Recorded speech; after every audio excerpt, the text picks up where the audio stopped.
Welcome back to our live coverage of NAB 2011. This is Alex sitting in for Leo. Leo is, I think he's back in Petaluma now, relaxing, taking a little bit of a break. Soon I will be in Petaluma, taking a little bit of a break. But we're here, and we've got David Peto. David, tell us about what you do. Sure. I'm the CEO at a company called A-Frame, aframe.com. We're basically the world's first entirely distributed, entirely massively powerful, massively unlimitedly scalable, but as easy to use as Facebook online video production platform. So that's a lot. That's a lot in one go. Believe me, we've been 2 years. We've been live for about 5 months. We still have trouble describing what we are. It's like our biggest nightmare. But we've got a little time, so you're gonna have to lay it out for me exactly. How does this actually work? Sure. Basically, what we do is the big problem for the industry at the moment, right, is they're all gone tapeless. They're all shooting masses and masses and masses of data. It's going everywhere. They basically at the moment have to spend a fortune to try and sort all this out. You've got to buy servers, you've got to have tech staff, everything else that goes with it. What A-Frame does is it allows you to basically plan a production all through the web. You can have a team that's based anywhere in the world. You can collaborate together on that. Then basically you can suck up into A-Frame via our network of kind of upload points, all from wherever you are, unlimited amounts of... Now, when you say upload points, what do you mean? Basically, we have literally like you used to drop your photos off, like to get them developed, right? We have locations in the UK with super fast fiber lines, right? Where basically you can drop off your drive or your tape or whatever else you want. We then bring all that up into A-Frame, so we handle all the big major production formats, so MXF and all those things, and we can store terabyte after terabyte after terabyte after terabyte for you, right? It's unlimited. And then we take that and then we play web proxies of it. So that basically you can be on the beach, on the set, in the office, you can be on your iPad, your iPhone, at home. You can then work with that footage, you can then share it with other members of your team, again, who could be based anywhere globally, your clients, your partners, whatever you want to do with it. We then... And they can annotate it, they can go up there and add all the notes, all the add all the notes. We do this a lot, because we shoot all over the world. Yep. And this is exactly a problem that we have. So Great. I totally understand what you're doing. I know what you're doing. Yeah. So the issue is that we, last week we were shooting here. We were shooting here, Paris, Seychelles. And so the issue is then we have to get all that stuff in. We have to edit it. We have to figure out what we're going to use, what we're not going to use. And the people who are actually working on the projects can be in 3 or 4 continents at a time.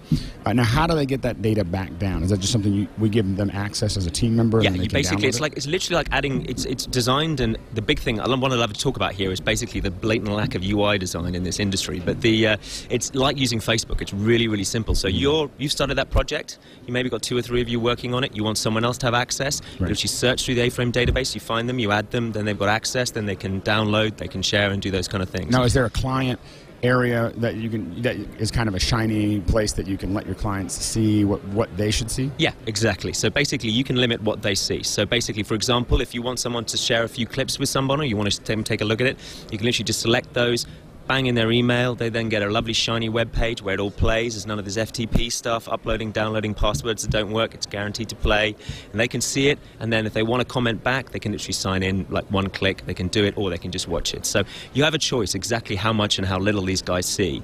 I mean, the big thing with that is obviously fine, you've got all your media up in the... I hate to use the word cloud because we're not a cloud. This isn't Amazon S3, right? This is an entirely owned stack by us in our own data centers. But you can then obviously work with that. But then also you've got the thing of trying to find it, yeah? Massive nightmare. So, and logging, that thing of sitting there going, right, this is the clip here and this is the clip there. Like I can guarantee probably none of your team like doing. If you say, hey, you're doing logging the problem today. is that if you want to pay someone $15 an hour, you get someone who doesn't have the experience to log it correctly. Exactly. Then you pay them $50 an hour, and they do, but it's really expensive. And they don't want to do it. Exactly. So what we've done actually is we've built teams of loggers back in the UK at the moment who are absolutely amazing, but obviously you're talking about people who are trained up, etc. What we've done is we looked at the way that metadata is done, and we've built a way that allows us to add it in real time and faster in some cases. Wow. So where you get your saving is the fact that we're able to get through it really, really, really fast, and we can get 10 times more keywords on any given clip than currently can be done. We get it on 5 layers, so we get it on a technical, it's an exterior daytime wide-angle shot that you've got there. It's in Boston, the characters, what they're doing, any objects, any dialogue, the whole thing. And what we do is how we know what you're making, right? Because that's the first thing, is how the hell do these guys know what you've shot, right? When you're building stuff and making stuff on A-frame, all the really important documents that currently end up on your hard drive, scattered all around the place, right? They get lost, someone leaves, right? They work off the one that's too old. You put all those in A-frame. What we do first of all is we crunch them down and we make that metadata for you. So everything you do is automatically searchable and adding value to your content. But if you give us access to add the metadata, our teams get those documents. So they know who your characters are, probably know what the synopsis is, they know what you're trying to achieve, yeah? But then while they're doing it, you can actually watch the metadata being added live from wherever you are in the world, right? In real time. So when A-frame is running and you kick off your metadata in the bottom corner of your screen. No, this is after you shot it and you upload after you shot it, uploaded, yeah. Because I mean, it seems like you could almost, one of the things that we've done on a couple film sets is that we've started to take witness cameras, but also the tap. Yep.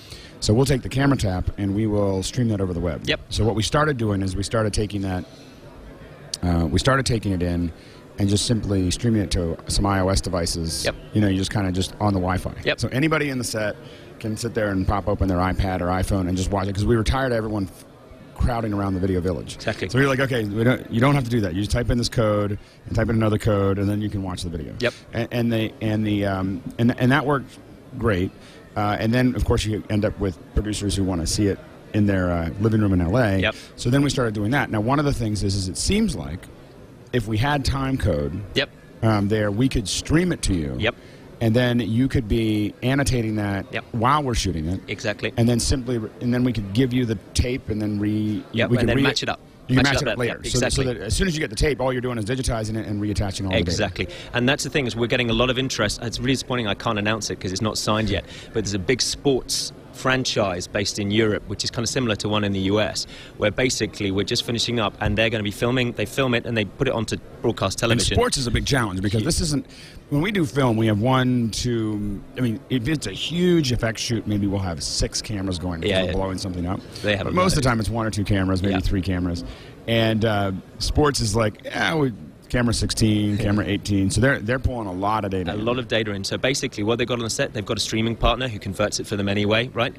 Which they don't do a lot with at the moment. So that blasts into A-frame. Our guys are sat live logging this stuff. So it's I can't say what it is, it'll give it away, but such has happened, such and such has done it, such and such is doing, right? That's live, back straight into A-frame. It's instant. The whole thing about us is we're real time, right? So there's no wait for stuff. It just happened. And then they've got a guy on set, right, who's got A-frame open and is just going, okay, that bit, that bit, that bit, that bit, that bit, bang. Now let's send this to Twitter. Let's send this to Facebook. Let's do it. So let's start doing our kind of, hey, watch this because this has just happened. Do you have tools that are available to actually do assemblies? Inside the system, what we limit ourselves to is we basically limit ourselves to kind of a drag and drop style. Okay, this clip, then this clip, then this clip, then this clip, right? So basically you can search through the metadata, find your stuff, and you put it into a collection. It's kind of like a Lightroom collection, right? Or a bin for the editor. And you can drag and drop an order, right? We're bringing in a couple of new things, more like mark in, mark out, being able to choose the sections. But where we see editing today is that online editing is really going great guns. It's getting there, right? And we're partnering up with some really exciting people that you can literally just switch on online editing. But we know that basically all the guys here and everyone else, they want to be in a Final Cut. They want to be in an Avid. They want to be in a Premiere. You do, but a lot of times what happens is that you're trying to throw something together. Oh, sure. And it's not something, it's not going to be the final edit, but it's like we're going to collect all the clips that we want. We are going to set some rough in and out points with a head and tail of 16 to 20 frames. Sure. And we just, or more. And we just want to kind of group them all together. Like we're going to go from here to here to here. And then the editor's going to then, I mean, again, for us, what we've done a lot is we get these proxies, and I'll be on a plane and I'll tie that all back together. And then I'll hand it to the editor and go, well, that's where I wanted it to go. And then the editor's going to bring all that data online. They're not going to bring it all online. They're going to bring just the clips that I gave them. And then they're going to tighten all of that up. Exactly. And that's how it works, basically. So the pro guys who are going to do your fine cut and your online and everything else, they're going to be in one of those systems. So, and if we're all in A-frame, you work together. I can give them an annotate. I can cut my files, hand it to them. And then they're going to be able to just download from A-frame. So what we do is we've got our biggest successes are obviously in like the big heavy-duty factual type shows, right? So they're shooting 500, 600 hours, right? So we take in all those 500, 600 hours, and we've got a big show going through at the moment that's doing just this. We take it all in, we transcode it all down, one automatically to a web proxy so you can play with it. But then you can set an edit proxy, right? So basically it blasts through and takes, say, maybe you've got a whole load of beautiful 100 megabit files, right? And let's make that a 5 megabit, much lower data rate file, yep. You then suck down all of that stuff, or however much you need, really quickly down your broadband connection, right? Because you don't need to work at top res when you're doing it offline. You can cut, right? And then basically you just upload this one little tiny file from the Avid, goes back into A-frame, A-frame goes, right, you've used just these bits, we collect those automatically, we then transcode those to whatever full res you want if you don't want to work with the original, and then you bring down just the bits you need. So the thing for a lot of the... key, because when you're shooting 500 to 1, you don't want to deal with 500 to 1. You don't. Because most of that footage you're never going to use. No. It's never going to see. Maybe someday we'll go back and use it for the behind the scenes. Yeah. But outside of that, you're not. It's all kind of a waste. Exactly. And so you needed to shoot it because you needed do the coverage. Yeah. But you don't know if you're ever gonna you're never gonna go through that. And the reality is I mean I worked on a pretty large feature film, and we edited the entire film in AVR6. Right. And so it is. When there's a lot of people get obsessed with I want to edit the full res. Yeah. And what you need to do is you need to check it for, are there any problems with it? Exactly. Is it in focus? Yeah. Is it because that's the one thing sometimes when you get it compressed you don't know. Yeah. But for the most part you can tell whether that's a good take or not. Exactly. But you always are using just a fraction of what you're shooting. Well, the thing is, I used to be one of those big advocates, right? I built a big facility with my co-founders in London, which was basically, it was one of the first all Mac, all HD, all the full, and it was online, right? We weren't doing offline. It was called Unit, and it was a massive success, top 10 in the industry within 2.5 years. Cool, right? But it was, and we were all pushing the, hey, edit full res, go, go, go, go, right? Which was great when you were in the facility. Right? Because we had the power to do that, right? But all the guys who were coming to us, and these are big clients, were in a total mess by the time they arrived, because they had all this stuff, and they wanted to work on it in the office, or they wanted to cut it on the set and all that kind of stuff, right? So what we say is, fine, you're in your office somewhere, you might be down a consumer broadband connection, right? You haven't got a 100 megabit line or whatever.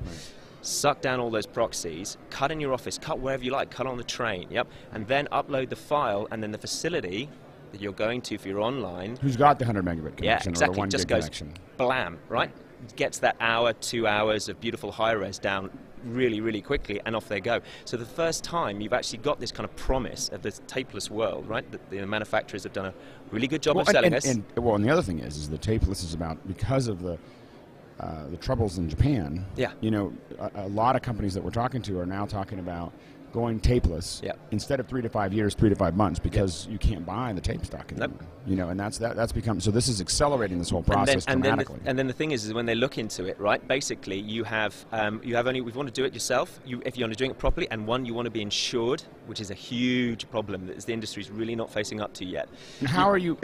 So this is the thing. So I'm handing you all my data. Yeah, exactly. And what is that? What is the redundancy that you have built in to make sure that I'm not? Is it multiple location? Multiple location and multiple copy and multiple redundant, right? So basically, if I said to you say you're Warner's, right? And I say, hey, we're going to take all your high-res media, and they go, where is it? Well, it's on Amazon S3 or Microsoft Azure, right? They're going to go, whoa, whoa, whoa, whoa, whoa, whoa. Where? Well, I don't know. It's in Texas somewhere. I've got no idea, right? And the SLA I can offer you, right? The quality of service is the best only of what they can offer you, right? You're never going to do it, right? So what we had to do, which is why this system is so exciting, is that there is no existing product in this system, all ground up built, and we run on the same kind of gear that these guys run, Amazon and those guys. Right? So we run right on raw tin. But what we do is we have 2 data centers in the UK at the moment. We're spreading them out, right? One in London, one 400 miles away in the northeast of England.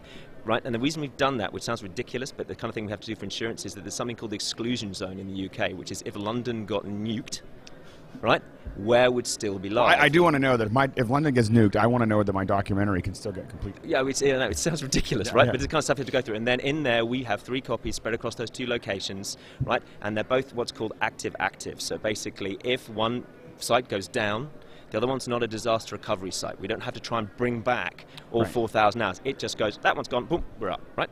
So it keeps it seamless, and they've both got separate connections and everything else. And that's what you have to do to be able to deliver the kind of security for someone like our clients have, where they give us 700 hours worth of media. Now, obviously, the risk to them while they're maybe shooting the shoot for maybe 3-4 months, that's not that big. But say they want to keep it for us for the next 10 years, which is what some of our clients want to do. They've got legal requirements, right? They've got to keep this stuff.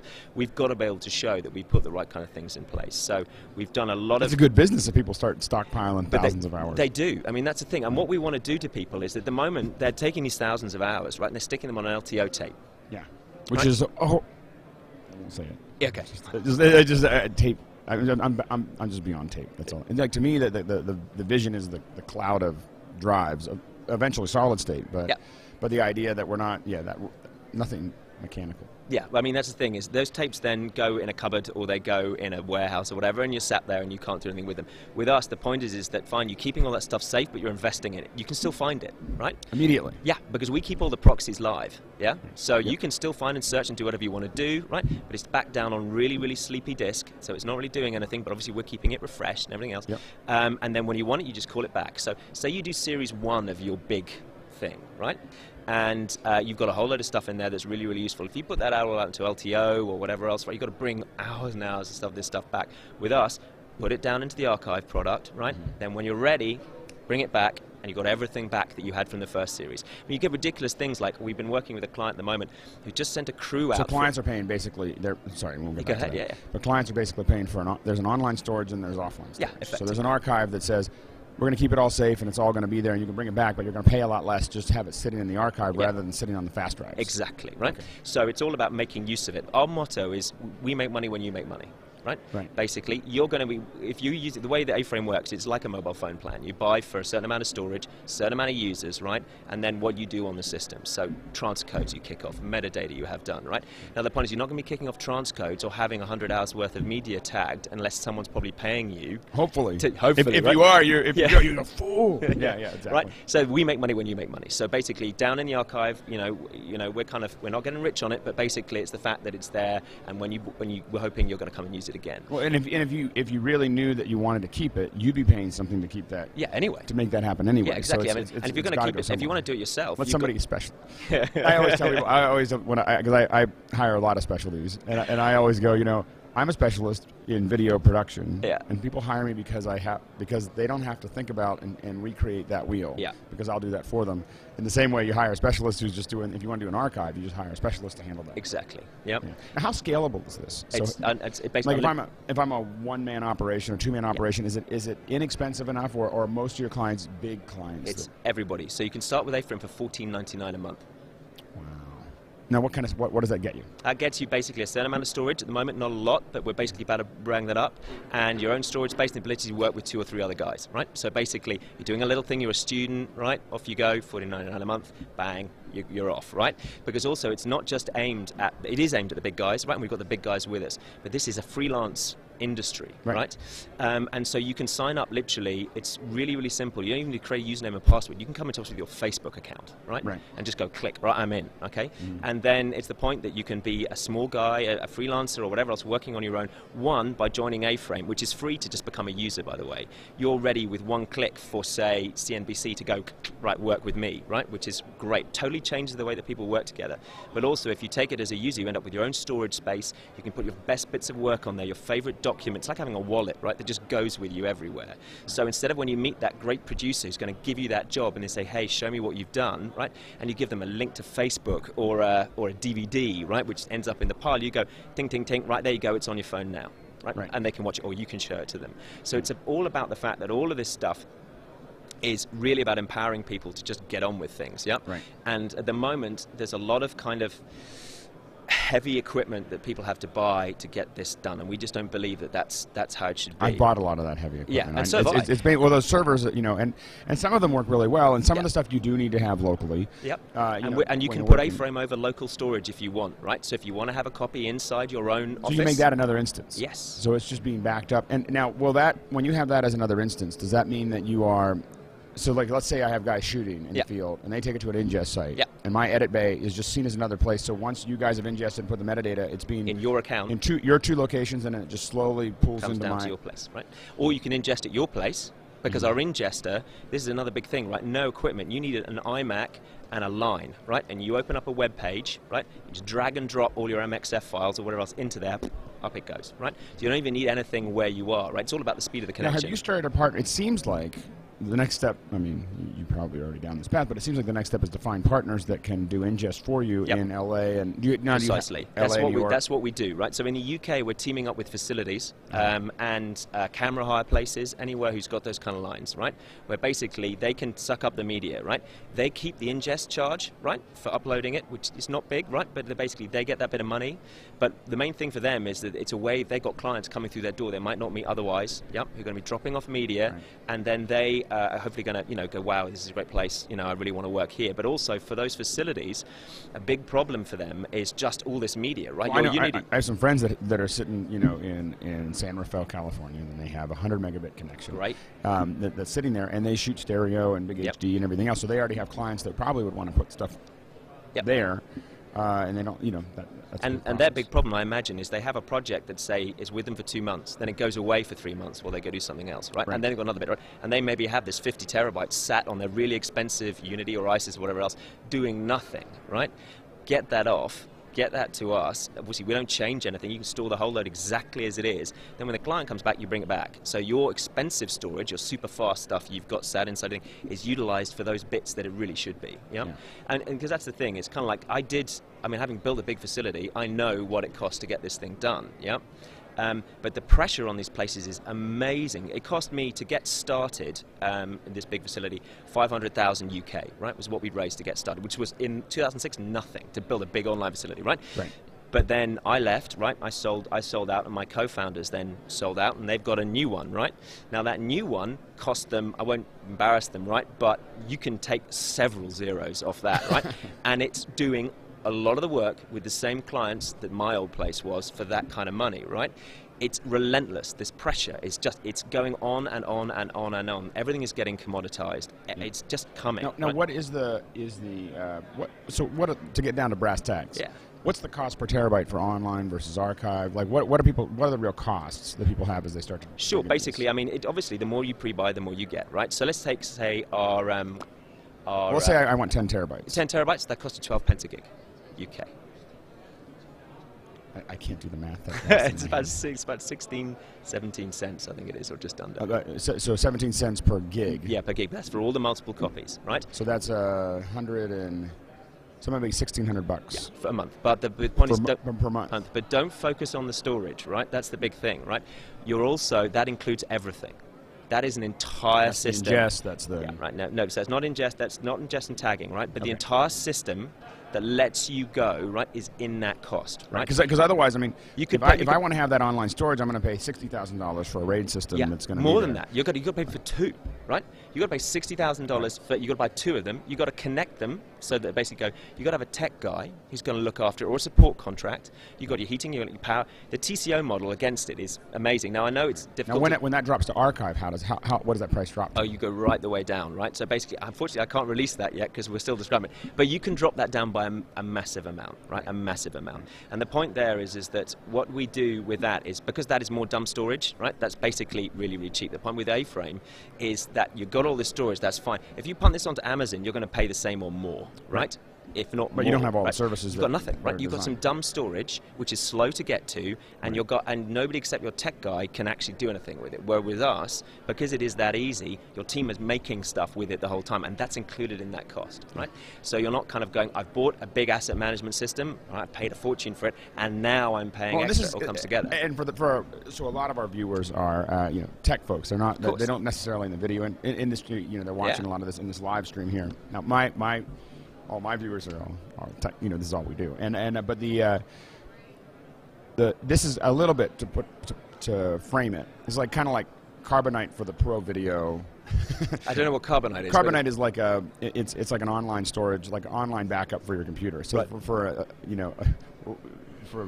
for someone not working in big storage, yep. you know, you can get 5 gigabytes or 10 gigabytes, sure. and it automatically backs up. Yeah. It's kind of like that on steroids. Yeah. I mean, you know, it's one of those things that it can do that backup, but this is when video professionals need it to be bomb-proof. Yep. It needs to have the extra services on it. Yep. It needs to have all the other pieces on it. Yep. Where does the cost come when it comes to ingest and tagging? Yep. What kind of costs are we talking about? We're talking pence per gig to get it up, right? So basically, it's so they're not paying per hour; they're paying per gig. Per gig, yeah, of course, yeah, right. And then the tagging is just a charge per hour. So basically, it all depends on how much you've got, right? Right. So if you do like a straight off, I just want an hour done, right? You're talking about $75 or so, right? If you've got a big contract, you're talking about $50 or less. Now, does that include? Now, is there any transcription that goes on? Yeah, we can there? do transcription. Yeah. And that's just another thing on top. That's another thing on top, right? It's all about what do you want to do with it, right? So the point is, you can come on. You could just use this just to store stuff. That's fine, no problem whatsoever. Use it just to store stuff and maybe do a bit of organizing, right? You could use this just to replace FTPs, right? You could just use this for proxy media and use that to share around with your clients, right? So it's not like the way that you with a big system, right? You could come into NAB, you walk around, you go, okay, I kind of like that one, or I've got to pay $50,000 for a pilot, get them in, all this kind of stuff, right? You come onto A-Frame, it's free for 15 days, for goodness sake, right? You come on, you try it, start out with just some proxy media, right? So get used to it that way. Fine, now maybe put a couple of hours up. Let's try that. Now let's try tagging some of it. Let's try a quick transcode. Great, that works. Okay, cool. Now I'll do my next short form project. Great, that worked. It grows with you, right? Because it doesn't mean that you have to come in with some mass investment and punt and hope that everything's going to be okay, right? Get used to it and learn that is the thing. I mean, we don't have a massive central storage system. We have a lot. We have some reasonable sized ones. Yeah. But we looked at it and we were like, when we looked at what we really wanted, we laid it all out with an integrator, and he said, you know, the one we were testing was $60,000, and the one that we really needed was $150,000, and we were like, yeah, we're just gonna stick to our Drobos. We're just gonna, we're gonna nug through it, and the Drobos, for instance, work really well. They're good, they take good care of us. But you can tell. But one of the issues that we have is that we're all over the world, and it is this sharing issue that really gets into that of how do I make all of that available to everyone? Exactly, and that's the thing is it's kind of like how many terabytes was that you're looking for that price? For the prices that guy quoted you? That was that's fiber channel connected to all of our systems. But yeah, that's only $150,000, and I think it was at the time. This was a year or two ago, so it changes dramatically. But at the time, I think it was 18. Yeah. 18 terabytes. I mean that's the thing, right? The point is, and you may not use that all the time, right? I mean, that storage may be used while you're editing, but et cetera. But so it's about making the best use of what you've got, right? Now the thing is that if you want to basically sit internally and work at 10-bit uncompressed, and and you're throwing 250 megasecond around the place, you're going to need that, right? That's absolutely fine. Right? But we minimize that as much as we can. Exactly. I mean, and I think that it also is a generational thing. I kind of think of myself as an old fogey, I'm crotchety, and I remember when we, the computer that I rendered, stuff for a feature film, this is 3 times faster, and so, but I think when you grow up with the fact that we used to have to blank our raids, we had RAID zeros, and we would have to do a low level format every week to make because we were capturing an uncompressed SD at 30 megabytes a second, So one of the things that I think that was really good about that is it trained us that only use what you have to use. Exactly. Only don't be, if you don't need online, don't use online. If you don't want, and so you kind of keep that all in that process. But that it definitely is an interesting. But it's just like the thing is like the shooting ratios are going through the roof, right? Because it doesn't work that way. Because it's easy to shoot. Exactly. I mean, as soon as you stop loading tapes, and you start now you're taking SSD drives and popping them in. Exactly. And like, oh yeah, we'll pull half a terabyte of footage just because we can. Yeah. I mean, there's a camera on the Panasonic stand. I think it's an HVX 250, right? It's this big. Costs $5,000 and it shoots 100 megabit stream off the back of it, right? Well, I mean, which is just, it's amazing, right? Do you need that all the time? No, but the camera does it. So I guarantee if you've got that camera, you're not going to do it on the. Well, it's really hard. Once you have that capability, it's really hard not to shoot that. I mean, we shoot typically Apple ProRes HQ. Yeah. And we don't always shoot. Most of the time, we're shooting HQ because it's really like I'm here. Yep. I'm in. Whatever country I'm in, I'm doing it. This is the only time I'm going to be here. It's very hard to justify Yeah, I'm only going to shoot a 50 megabit connection when I have a 300 available to me. Yeah. I mean, that's the thing. Is once people get that power, they don't want to go back. Right. And it is getting worse and worse and worse and worse. But it's also great because it means more and more people can make more and more stuff. Yeah. And the view that we did, I remember when Final Cut came out and kind of became mainstream. Yeah. And we were all Final Cut that place. We got accused of commoditizing editing, right? Like our facility, right? Kind of like, oh, but it was all about you had to have access to a $100,000 piece of gear. And my answer was, well, no, because the thing is, that's ridiculous. All these great people were missing out because there are only 10 systems in London or whatever else, right? And so my view is now when you look at what Final Cut did this week, I mean, $299. For us, this is brilliant. Everything they've brought out is perfect for us. Keywords in the timeline at timecode, brilliant, straight in from us, from all the work that we do with it. All the links in and everything else. My team back in the UK is currently producing a list about that long of all these new features we've got to make. But it's great. It's, the nice thing for someone like us is because the way we develop, we don't do product releases every 6 months. It's every 2 weeks, right? It's the way that. Well, that's the advantage of any multi-tenant solution. Yeah, exactly. Is that as a user, I can either develop internally, and I have some coder that maybe that either I'm paying a lot of money or I'm not paying enough money, and they're not, they're kind of doing whatever they're doing, or I can have a specialist who every time they improve it for this client. So ESPN needed a whole bunch of features, and you guys develop all those features. Well, ESPN's not the only one that benefits from that. I benefit from it. Exactly. And that's the thing is, but the really thing is, it's weird. When I first was raising money for this business, right, back in 2009, and I was going around the VCs and just going, none of them believed that this industry hadn't done this yet. Right. They were just like, why? Every single other industry has got something like this, right? Publishing, print, technology, CRM, right? Well, I mean, one of our largest client is Salesforce.com. So this is the so we I drink this Kool-Aid every day. Yeah, well, that's the thing is that when I speak to investors and they say sum yourself up in one thing, I say we're the Salesforce of Pro Video. And that's what we're going to do to the market, right? And that's what's happening, which is really, really exciting. No longer a Siebel massive thing, right? Now, do you use Salesforce in your? We do. Yeah.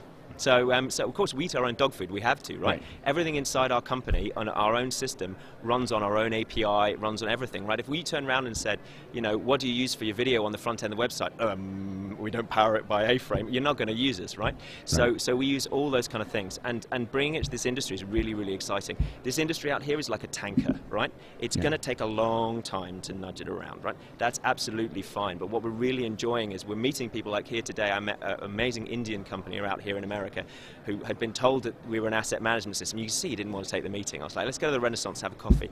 Oh, I haven't got very long, right? And you set him down with an iPad and you just go ding, ding, ding, ding. And by the end of it, he's like, right, okay, this is what I'm going to do, this is what I'm going to do. It's that kind of stuff which is really, really exciting. Now, it's not to say we've got everything right. We certainly haven't, right? But what we've done is spent so much time by taking, for the first time, a blend of these amazing web guys, right, who code these huge, heavy lifting, Facebook-style distributed systems, right, with the best of UI designers from the web, and then the best of post-production and production, right? Well, exclude me from that, but let's put the team in there and that. And brought them together the first time. I've gone, right, what do? We brought in producers, we brought in directors, we brought in everybody and said, right, what's your biggest problems? Let's build it. And the lovely thing is we're still learning, right? We're 5 months old in the market. We've got a boatload of features we still want to launch. Some of them are coming out soon, new ideas of what we want to do with people and help them with their footage. And people can give us feedback and we can, like you say, respond. Right? So if someone turns around and just goes, do you know what, I really want a way to manipulate my images like on screen to select things or whatever, like draw around heads or whatever else. And this product's got that. Great, fine, we could put that in, right? If enough people came and told us. And that's what gets me really, really excited about it. That's by the way, feedback loops are a big feature. Yeah, exactly. We actually, there's been a couple products that we've used and we're still struggling with it because no one has done it perfectly yet. Yep.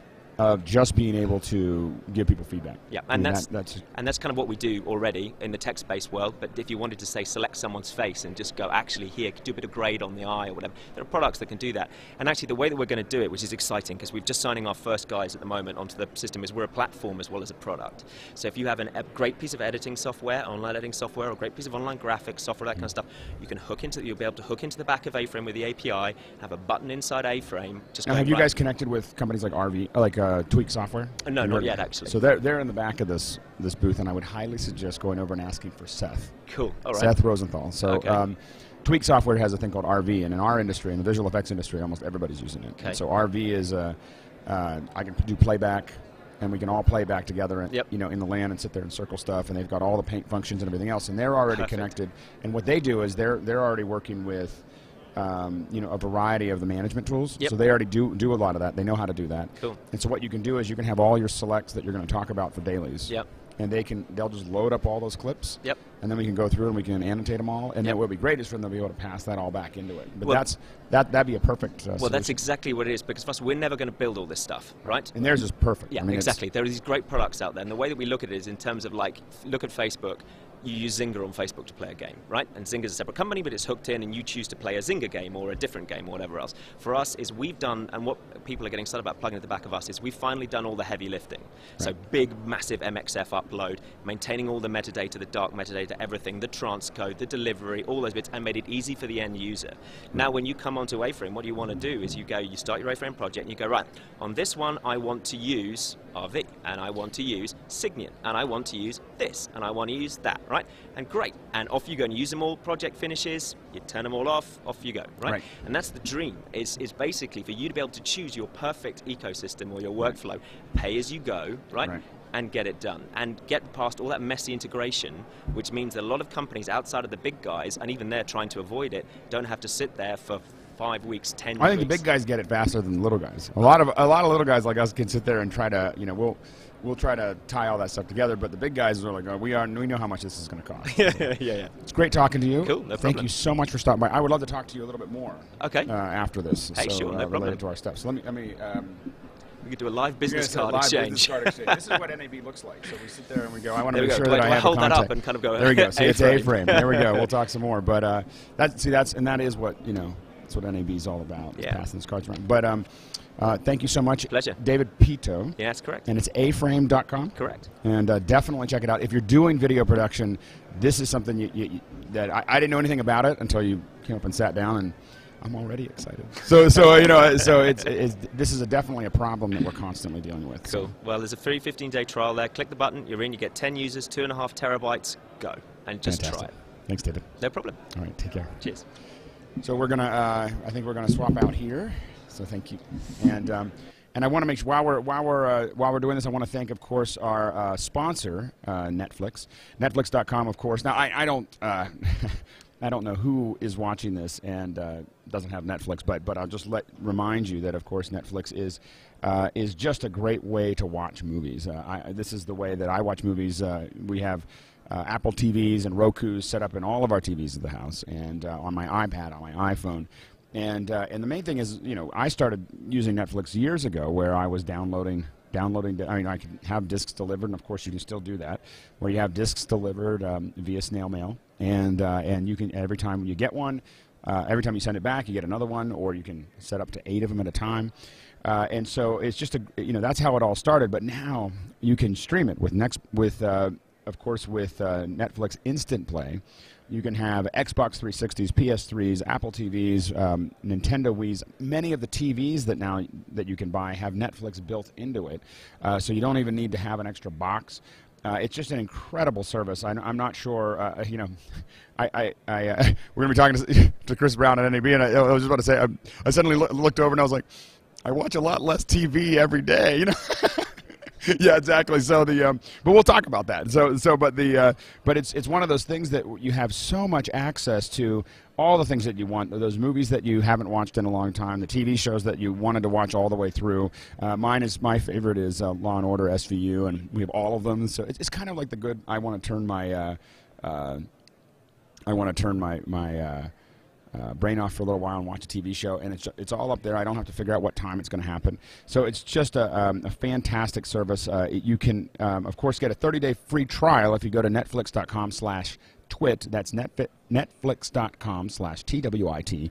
And you can check this out on your own with a 30-day service. It's really addicting. That's all I got to say. Once the drugs start, you know, getting into your system, if I can watch all the stuff and I can build up this huge queue of instant movies, and I don't even need to build up a queue. I just hit search and I find the movies that I want to watch. And so it is, you know, I used to have this guilty pleasure of, I'm not going to rent this movie, I'm not going to go out and see it, but I'll watch it when I'm on a flight.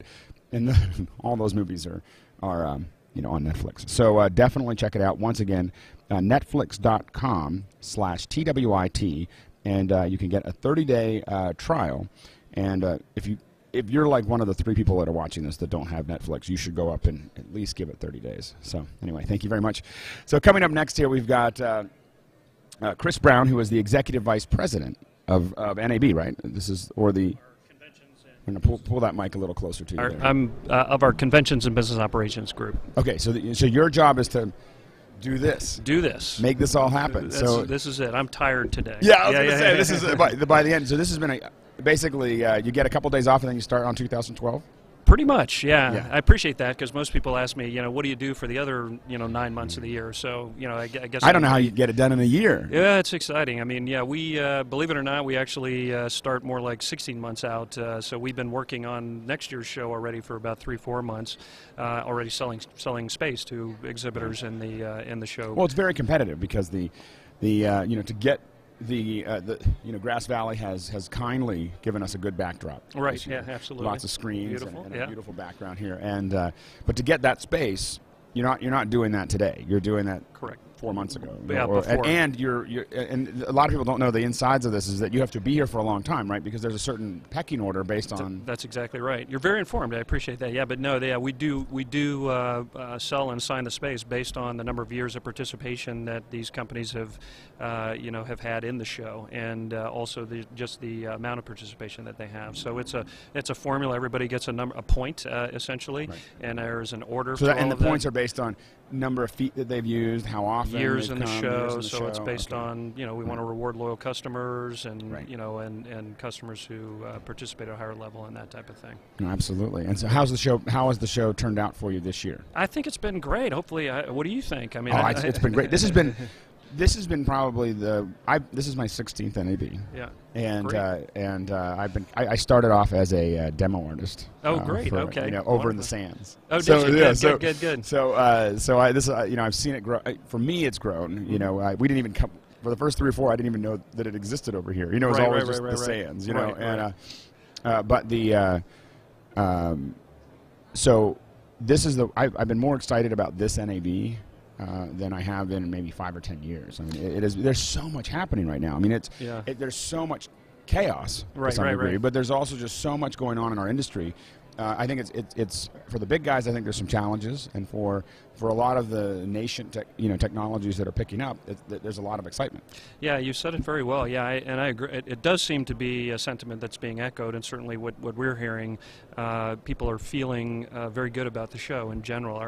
Our numbers are up on both ends. So it grew from 88, is that right? About 89,000 last year, and it'll be roughly 93 this year. At least we're projecting. We're registering 1 or 2 more over there. We'll do it right up to the gun. And then the show floor, we're still in all 3 buildings and 4 halls. The show floor will cover roughly 800,000 square feet. Last year, about 750,000. And really, Vegas is the only place that has a show floor this big. I mean, other than maybe there's one in Cologne, right? But I can't. There's a couple other in the U.S. Chicago, Orlando, very large facilities. The problem is the cities as a whole, great places, obviously, but they don't offer the whole package. I mean, there's no place like Las Vegas that can give you, 140,000 hotel rooms, and most of which are, a couple of miles from the convention center. Yeah. And the meeting space and the restaurants and nightlife and all the other opportunities. I mean, it's just a great place. And the other big driver for us, quite honestly, is California, LA. I mean, it's an incredibly important market for us. And so we draw a lot of people from the West Coast and certainly LA. So going east, going Midwest probably wouldn't serve us quite as well. Right. Now, and the conferences have been very busy. I mean, I felt like they were more busy. I was a speaker over the weekend, and so that's why we have great speakers. But it was they felt more full. Yeah. That's continued to rebound now.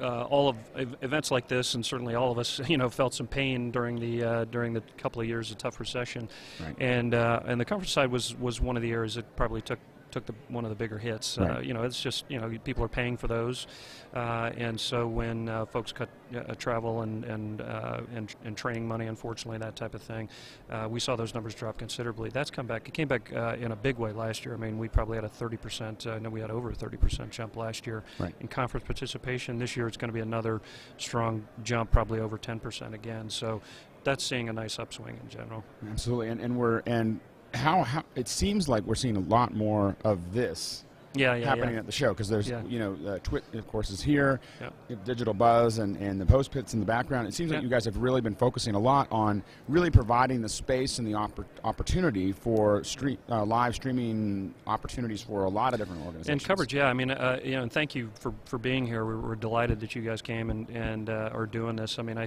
from our standpoint, this is a community, so we want to provide opportunity for them to connect in any way they can, or as often as they can, and how they and how they're comfortable doing that. And certainly, we have big segments of our audience, if not the entire audience, that is, they understand technology. They tend to be early adopters. They're online. They have the tools. They have the tools. They're online. They sort of get it. And so for us, social media has been great. Social networks have been great. Online streaming, blogging, all of that stuff, I think, is a really important part of our communication. Not only our marketing communication, but also just, again, trying to connect the community so that we're big believers in the more interactivity we can create and provide more opportunities for folks. Hopefully not just here, but continuing throughout the year. We're actually doing a virtual event. A one-day online event May 12th as a follow-up to the show. And again, that's just in that same context, trying to give people another touch point, another opportunity to kind of come back and get a little taste of the show, perhaps see a few of the some about the products and technologies that are at the show, some of the conference content, but then hopefully connect to each other, share information, ideas, ask questions, all that kind of That's fantastic, because I know that what I was surprised at is how many sorry? Oh, okay, just getting some B-roll so people can actually see it. What I was surprised at is a lot of our live feeds, what we're seeing is even though this show is technically a more niche audience than CES or Macworld or something like that, the viewership has actually been much higher. I know for PixelCore, we've been we're wandering around with our little backpack, and we usually expect, when we give people 10 minutes notice, we usually expect we're going to see 1,000, 2,000 people watching, and we've been having, like yesterday, I was just wandering around for a couple hours, and like 6,000 people wandering around because they have that bandwidth, they have the interest and the understanding, and they understand and they know that this is really important for them to see, because this is not. It's really hard to get your head around it. I know that I come to NAB as a video professional, trying to solve problems. It's not just when I go to CES, I have to admit I'm there to see cool things. Gadgets, I want to see cool gadgets, and that's fun. But when I'm here, I'm trying to figure out, how am I going to get a downstream keyer to work on the other side of my mixer, or how am I going to get this?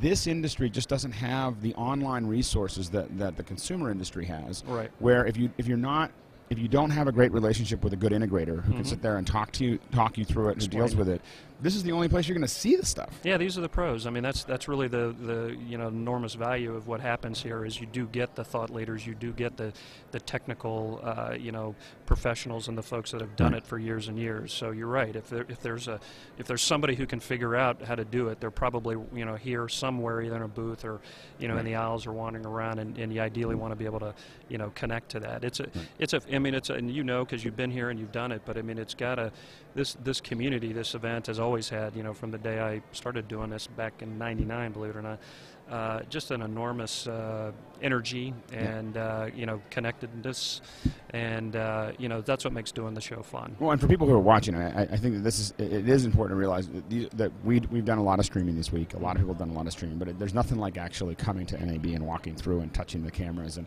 I mean, there's no other show like this there's IBC, but I don't think IBC. I mean, I've been to IBC. Sure. And it's a great in Europe. Job, if you can't get here. Amsterdam's a great place. Amsterdam's a great place to be, and but it is this is a one-of-a-kind event, and it's the only event that I don't miss. Every year this is the only event that I every year I go, I don't know, maybe I might have something else, but this is the only event every year that I actually make it to. So it's it's just a great. I appreciate it. I mean, and I think from our standpoint, as I said, we appreciate you guys being here. We really value, this type of, coverage of the event and, the outreach that it creates. But we understand that everyone can't get here. Yeah. We understand there are a whole lot of people out there that, just aren't able to travel, and that certainly applies globally. And so we believe this all works synergistically together. So please don't feel like you have to apologize that if we're streaming, we may be, disincentivizing somebody to come. We, for a long time, have believed that this is a complete synergy between, what happens on the net and what's happening here. And that's actually that's what it's all about. That's what we're talking about. So fantastic. It's great. Thanks, Chris. Thank you. Really appreciate having you here. All right, take care. See you.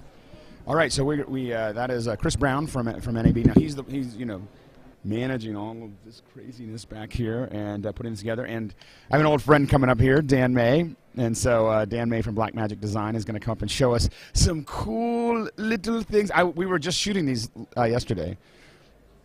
I got in a little trouble over at Blackmagic. Well, it happens, but we don't hold it against our friends. Much. For long. Let's see here. I always get in trouble at some point in time with the live view box. Oops. So anyway, but which one is this one? Oh, that one is the ATEM camera converter, which we won a couple of awards for. Gosh. All right. So let's we are Dan May. So we're here with Dan May from Blackmagic Design. And Blackmagic USA, because the Blackmagic is kind of a... Well, we're an international company. We are all over the world. I haven't just run the U.S. office. Right. I have a lot of counterparts all over the world, and it's just fun to be at NAB showing great technology. You guys went crazy this every year. That it's always kind of like we had a schedule this year, and I knew that I was in trouble because I missed the Blackmagic press event. Because I was like, oh no, they're going to release like 80 products, and I'm not going. And it's not going. And it's never just like, oh yeah, we updated it. It's like, we changed the entire paradigm. Yeah, the great part is this year we did 24 new products, or at least I stopped counting about 24 new products, and none of them are like bastardizations of our. It's not like, well, we just continued this and brought it. These are 24 new. We brought out new live switchers. We brought out these new SSD. We'll talk about those in a second, because I'm really excited about those. We brought out all these new technologies, and they're just new jaw-dropping for Blackmagic, and they're all jaw-dropping. It's not like, but it's so ironic because we spend so much time just working our guts out to make these great products. Right. We're literally on Sunday to ourselves, sitting there sweating it, going, did we do enough? Do we think people will like this? Because you never know if you're going to show up to the show and be like, heaven forbid, what if we've done this wrong? What if it's all gone wrong? So it's great when you're able to say, look, 24 new products, what do you guys think? And everyone's like, everyone's a winner. Yeah. Everyone is a winner. It was the first place I went when I got here. I was, and it's not just because it was in the front of the line. Not just that, mind you. you. You guys have had an incredible run. The last couple of years, you've just been, expanding. To think that we're a 10-year-old company and being able to, you're only 10 years old. It's an amazing ride that we've been on, and it's we're very thankful. We're really thankful to our customers. We really want to continue to honor the trust that's placed in us to be an industry leader, and we do take that very seriously. So show me some of these toys that you I grabbed the things that I could actually get off the booth without having to unhook a lot of things. But, right. like I mentioned, we have new live switchers. So I'm going to talk about the live switchers for a second before, because I have to admit, so I do a lot of live switching. And really? Yeah. I know you never think that, and I have I'm a collector. So I have. I love those kind of people. Well, and the thing is. We had some conversations with your engineers. I had a conversation. This is this in a perfect world. Sure. I would have a mixer that I could run with my computer, and send graphics over to it and everything else. But it was still a hardware mixer, so if my computer crashed, it would continue to work. And Absolutely. and not only did Blackmagic do that with the new round of mixers, because I saw the reason we had this conversation is at IBC you had a bunch of mixers sitting out there. Right. But they were kind of like, well, we're getting. That was like literally we had made the acquisition. We wanted to show people. We got mixers. This is what we got. We've got mixers. Everyone knew we were coming to NAB and we were going to show mixers. Right. And the clever folks that who know Blackmagic could look at what we've done with something like our DaVinci Resolve and say, I know what these guys are going to do. Right. They're going to reinvent and revitalize something that's been seen a million times, and yet show something that's. And it's a completely new area of. I'm going to switch mics for you here. It's because my voice is so bad. perhaps that'll be better. Yeah, that sounds good. So it is completely reinvented. It's a whole new area because I have the range. So I have a Panasonic 450 that we're doing 16 channels. It's a pure hardware mixer, and I love that mixer. I've got a little 50.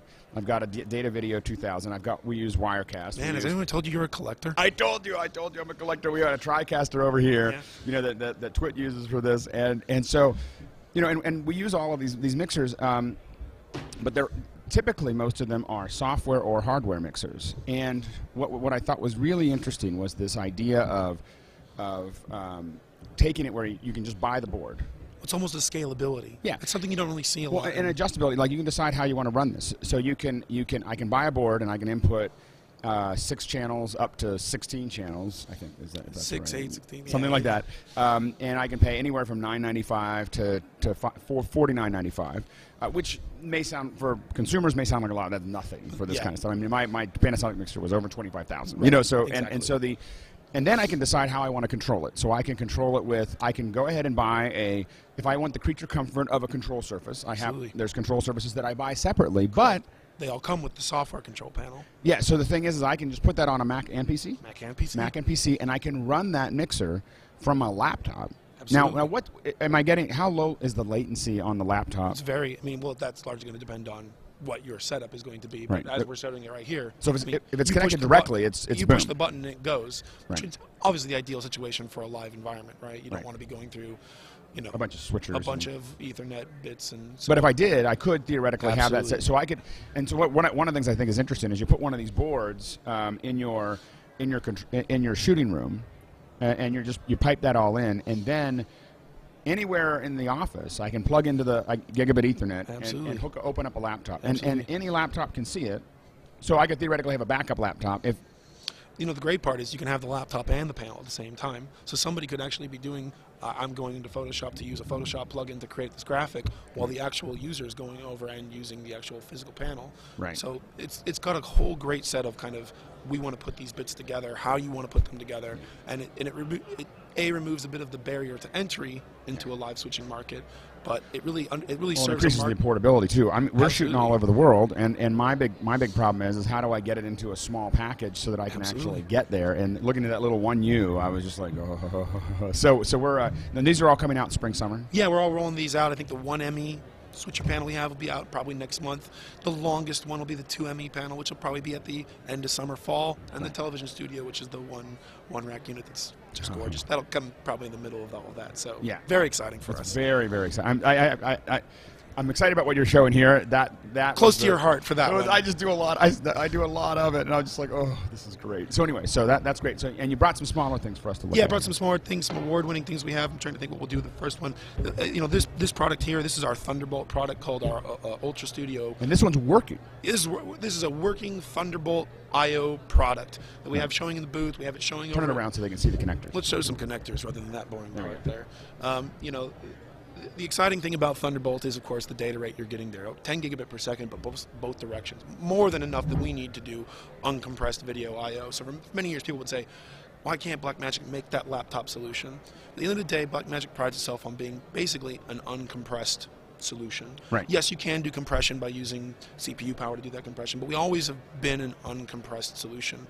Now with USB 3 was really the first time we had the data rates to be able to do that, and that's doing pretty well on the PC. The challenge there is... And I was the number one driver, so I'm on Mac break every week going, and Apple just needs to support USB 3. Why? The only reason I said it was because Blackmagic has USB 3 connectors, which are great, which are great products. And box. The challenge there is that USB 3 isn't quite driven the same way that Thunderbolt is. Right. Thunderbolt is Intel saying, here it is. Here's how it's going to be. Apple says, this is great. Let's get the connectors figured out. Boom, there it is. It's done. It's ready. Get some chips into production now, and you have a format that is fully supported, fully functional. Now, this one shows two Thunderbolts, but the production one may or may not. We're not sure. There's a bit of debate how we're going to roll with that one. Loops are really important for us. Loops are important. The great thing is that all the drives have them, and we're worried a little bit about power, things like power draw, power consumption. Does the unit need to be bigger? So here's the question. Now, if I put that at the end of a chain, then you're good. Then I can have it, because I want to put this at the end of the chain. So I want to connect, and there's a dual link in. It's if you think of our Decklink HD Extreme 3D, it does 3D, it does dual link SDI, it does HDMI, it does analog, it does RS422, does all your different analog. So I can take a Thunderbolt. So I can take.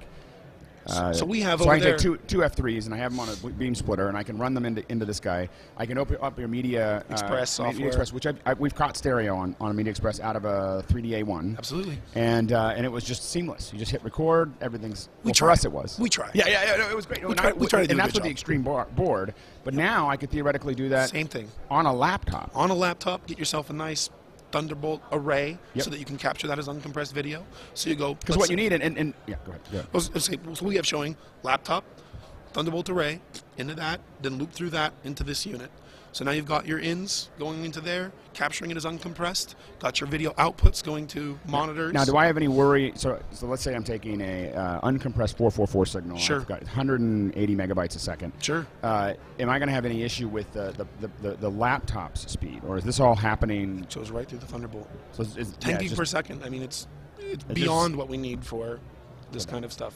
It's great. It's fantastic. I mean, and again, this is another thing that's near and dear to my heart because we do a lot of that too. Absolutely. So we're on set capturing uncompressed footage from 444 cameras, or we're capturing uncompressed 422 stereo. Absolutely. And we lug, we're lugging this this huge Mac Pro. Yeah. With our 3D Extreme card. No, I mean the Thunderbolt is a fantastic technology. I mean, what Apple and Intel have done, and we would have never been able to do this kind of product without their support. Yeah. And it's a great technology that I think that this is a layup as far as taking a technology that maybe wasn't developed for this, but applying it to something that's so desperately needed, basically. And I think that we'll see this technology really make its way around.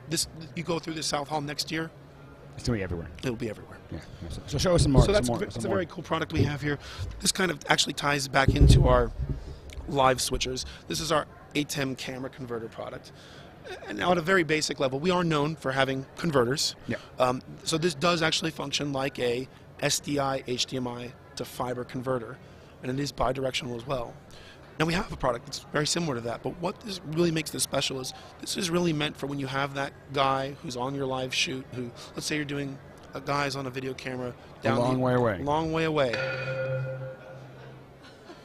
Nice. I don't even know. That golf course is going to, say the guy's down at the end of the golf course, we're going to go ahead and have, this guy down there run fiber so that he can run the hallway out there. Because SDI, 300 feet maybe, and maybe. if it's a perfect SDI, no one stepped on it. Absolutely. You get 300 feet out of it, but a lot of times we need 1,500 feet. Absolutely. The idea here is run it through fiber. We've got our tally on here, so the guy can see when, and it will come up on a screen. If This is a tally on it? This has a tally on it. How much is this? $5.95, I want to say. So you've got one at both ends. Got tally on there. Right. It's got the voice back, so you've gone ahead and got your microphone. You've got your headset, so we can now talk to the switcher operator and say, I'm going to, I need you to zoom in now. I'm zooming in. Great, we're going live. Go to tally. And this is constant. For those of you who are watching, that you don't do a lot of this production. Again, another thing near and dear to my heart. Sorry, I'm so excited. We're going to run a little over, just a little. So and we got Ted coming up next. So that's also important. So I'll be quick. So, but this is so important because you are for those of you who are watching, we have cameras all over. Well, 6 cameras over there, and we're going. And you got to have that communication. It's not just enough to connect them.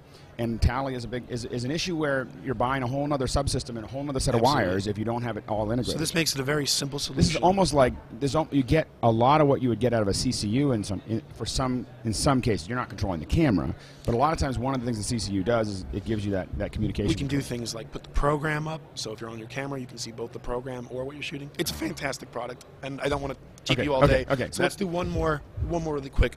This is our HyperDeck shuttle. This is basically a solid-state disc recorder. Right. What it gives you is SDI and HDMI input and output. Uncompressed. Uncompressed 422 10-bit. Right. And I've been amazed how many times I've said that, and people are like, "So ProRes?" No, this is truly an uncompressed QuickTime file being written here. And for a lot of people, that might be more than they need. It may be. I'll say one place that's really important is that we shoot a lot of green screen in the field.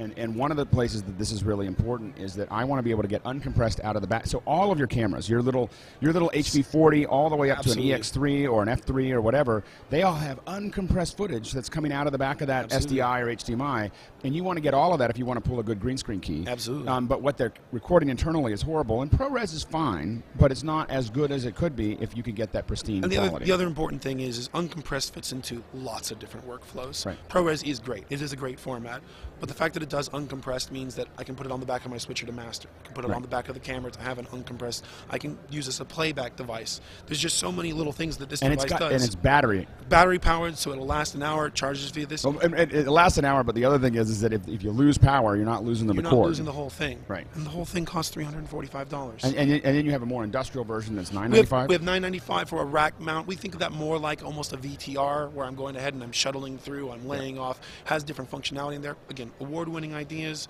not breaking the bank. These become things that anyone can have in the toolbox to just do a lot of great work. Fantastic. Thanks, Dan. Happy to be here. It's great. We'll talk more about these. Sorry I ran long. Fantastic. No, it was my fault. I just got a little too excited. So now and I feel like we've just got one good one after another. Thank you very much. Thanks. And I'll talk to you Always later. good to see you, man. Yeah, good to see you. And now we've got Ted Schilowitz, who is going to come up and show us. We got so many good toys. This is a great way to finish NAB. And Ted Schilowitz is bringing up the toy. I know. You know, I just keep on wandering around causing trouble. How you doing? Good to see you, Ted. So we had Mike Seymour up here talking a little bit about this. Yes. Yesterday. I brought the little brother. And you got the little. Yeah. So tell us about what we're looking at here. Well, I figured you know about the Epic, and a lot of people talking about the Epic, Hobbits being shot on the Epic, and they told me Mike brought his Epic yesterday and to the show, and beautiful. Yeah, the footage is good. So I thought, well, you got enough of that maybe, but you want to see. Well, and the thing is that to be honest with you, I'm really excited about renting the Epic. Yeah, and owning the Scarlet, right? Yeah, well, and eventually buying the Epic, but for the day-to-day kind of stuff that I look at using, you know, I don't necessarily need a 5K sensor for the kind of stuff that we're shooting. When I do, I'm going to rent an Epic because we shoot, you know, right now we're shooting probably 5 or 6 production days a month on the Red. Right. So we use it a lot. We're really happy with it, and the Epic is going to be another big bump for us. But the Scarlet is the kind of thing that I feel like I could have in the office and use. I'm going to pull that mic a little bit closer. Okay. And so this is the Scarlet. This is the Scarlet. The little brother. Yeah, I'm going to turn it on for you. Oh, it's operational. Yeah, so there's no hard fixed price point for this yet, but it'll probably be around $6 grand. $6 grand? Yeah, it's got, see the red mode's booting up there. The camera's already booted. So you know how long it takes to boot up a Red 1, right? Right. Red 1's a coffee break boot. I was just going to say that. I was like, this is what you need. You need a take a coffee break now. Exactly. And everybody was always kind of complaining about, boy, it should be great if you could get the boot speed faster, which we know we could when we went to a newer technology to do that. Right. And now, of course, everybody's bummed because they lose their coffee break. They're like, well, it boots up in like 8 seconds. Now what am I going to do? Yeah, so now they don't get their coffee break anymore. Right. But anyway, so it's up and running, so you can put your hot little hands on it. Now that I have it in my hands, Burke, I need you to come over here. Escort me off the stage. Ted, just to say, Ted, I'm afraid there's some security issues that we have to deal with. Oh, this is beautiful. So this is the Scarlet here. And now what size is the sensor? That's a 2/3 inch sensor. So this is a professional. So this is a $6,000 camera that has the same size sensor as my F950 at the office. That's correct. Yeah, an F950 or an F23 $250,000 a lot of the cameras in the $10,000 to $15,000 range use very, very almost microscopic sensors. This is a full-on professional sensor. Look at that. Makes pretty good pictures too. It does all kinds of cool stuff. Right. So what are the size of the still? So I'm taking still. What is the output? It's a 3 megapixel. It's 3K. It's 3K. On an Epic, I'll have to sort of do the math extrapolating. An Epic, it's a 5K sensor, right. which of course creates the true 4K image from the 5K Bayer. Right. Each still or motion image on an Epic is about 14 megapixels. Right. Just so you know how exponentially larger, you see how monstrous a Red 1 is, because it's between 8 and 10, depending on how you set the frame size. And obviously there's like tons of magazines shooting Red 1s and instead of SLRs, and then they put them in magazines, no problem. But an Epic is like a quantum leap from that, because you're 14 megapixels, either still or motion. This is slightly under a Red 1. So this is, I think, somewhere around 6 megapixels still or motion, which compared, if you think about all the other video cameras, even the highest end multi-$100,000 video cameras are coming in at between 2 and 4 megapixels. And this is it's a fixed lens or it's a fixed zoom lens, yeah. It's fixed a zoom fixed, lens. 8 by zoom, yeah. 8 by and zoom. it's pretty unusual the way this. You feel how nice that ring is. It doesn't feel like a consumer lens. Should I put that on? Am I? Is there a reason I should put that on? It's just so you can hear. If you can't, if you can hear fine, then we're all good. If I look more important. No, it's fine. If you can hear fine, you're good to go. As long as you can hear me, I'm okay. Yeah. These are real directional mics. I think that was just so it's fixed lens. Now, are you thinking of making a version that is? So let me tell you about this first, then I'll tell you what we're doing with it. Okay. So, what's really unusual about this lens is the way they engineered it. Is it has the ability, that one single ring has the ability to be focus, iris, or zoom, or how do you in do the that? in the industry we call it fizz for short, focus, iris, and zoom. So there's a menu. I'll show you how you do it. Let me just kind of hold it for a second. If I just hold this one down for a second.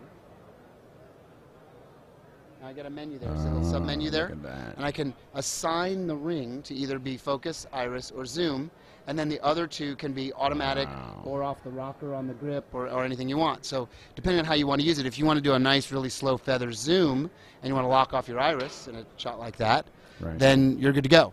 Now, can I control these remotely as well? So In fact, if we pop this off, we're a little too far apart. Yeah, exactly. Grab it. Let me see. Let me just do this. Because a lot of times what you'll be dealing with is you want someone to be able to have a remote. So, oh, look at that. Depending on if the battery's charged up enough. Let me see. I can just pull a little piece of the camera off and continue to control it. It appears to be charged up. Okay, so if you take the camera and sorry, you go. So now I can actually, but I have to kind of see what I'm doing. Normally I'd have a monitor, or you can actually tell me if it's working. Depends on the battery might not be totally linked up to it yet, but.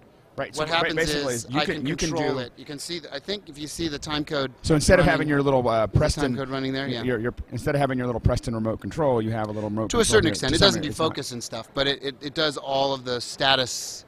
Okay, so I can work through all. And I can change all the menu settings. Basically, the full control of the camera that you have on that screen or on the grip, you have remotely. Can I wire in a separate control for zoom and focus? Yeah, so absolutely. I can have someone pulling focus. Yeah, someone there's pulling little zoom. ports on the back, so you can put like a rocker zoom on it. If you put it in studio configuration, that's all what it's designed for. Yeah. Now, when is this shipping?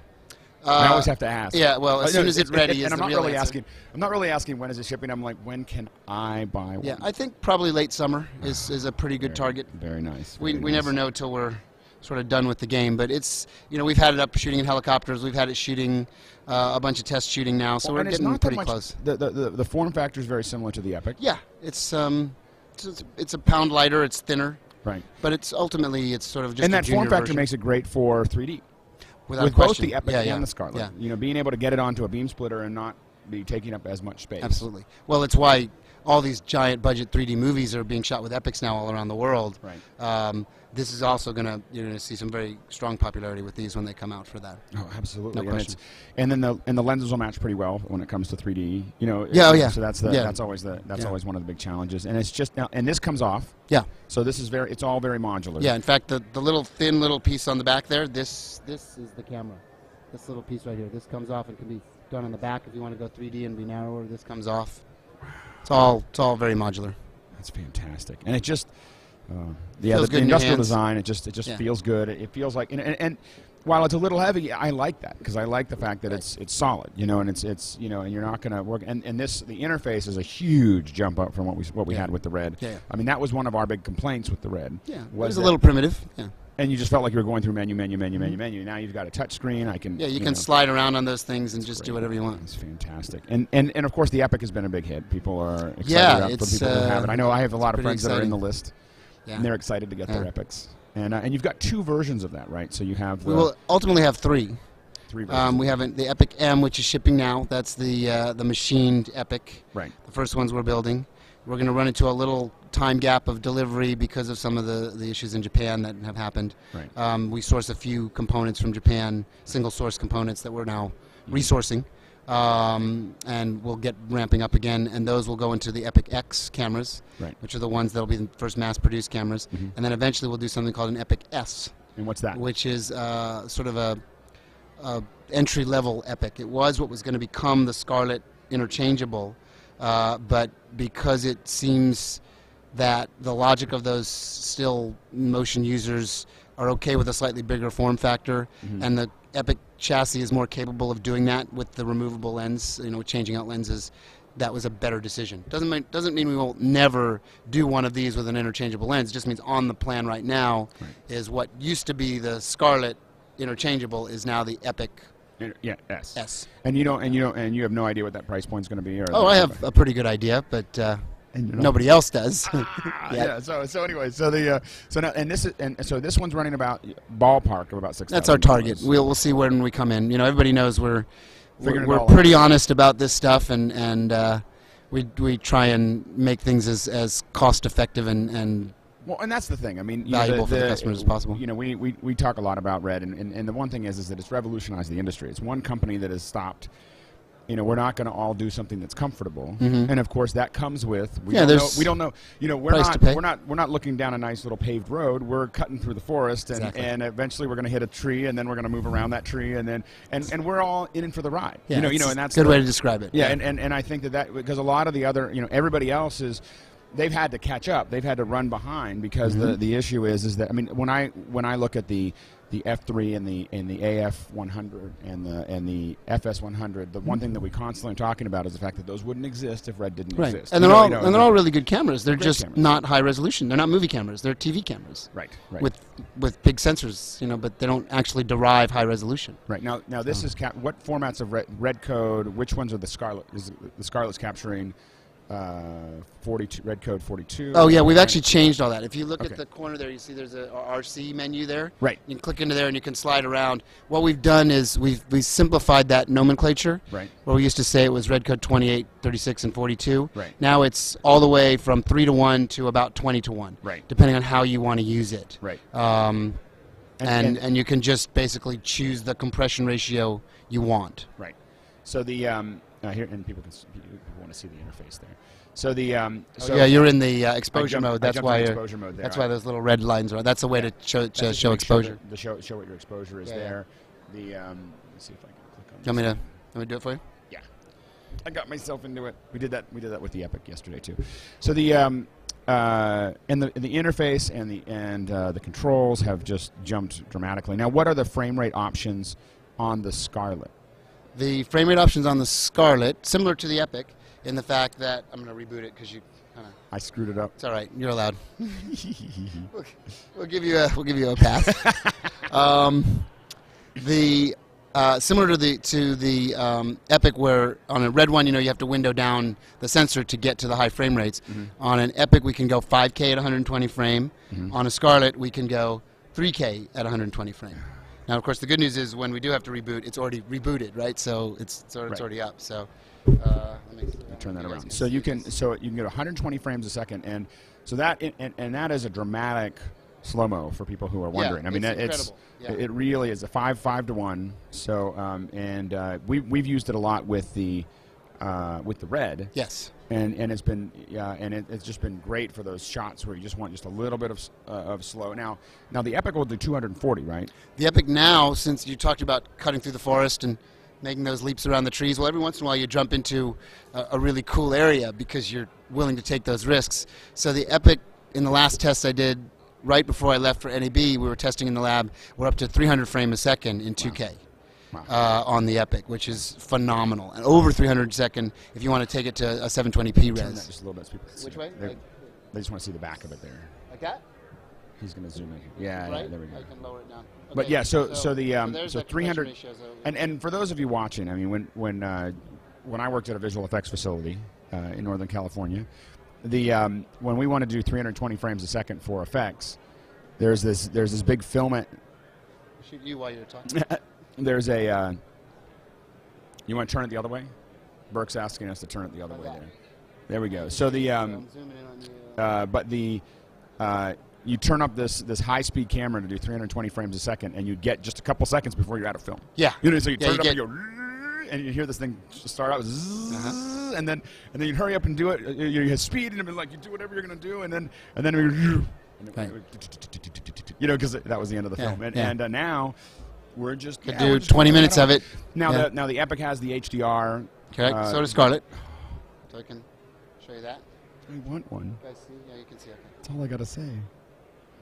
See, the hardest part right now with all these technologies is that as soon as you think you're ready to buy another camera, there's another camera that's right out there that you're. You know, well, that's actually interesting. We should talk about that. Our philosophy about that, which is very different than other camera companies. Right? Tell us about that. So there's that HDR stuff. You just turn it on. Right. And you basically have your highlight protection as you need it, and you just set the amount of stops that you want. That's how it works. It's very, very simple to use. Philosophically, and you know this because we did it on the Red One. Right. We started our company a few years back with a concept that we didn't like the idea that you had to buy a new camera when new advancements in technology came along. Cameras are expensive, and you know. And there's components that can be replaced. Absolutely. If you design it that way, but they're not designed. You know. Right. So I get why other companies don't do it. Right.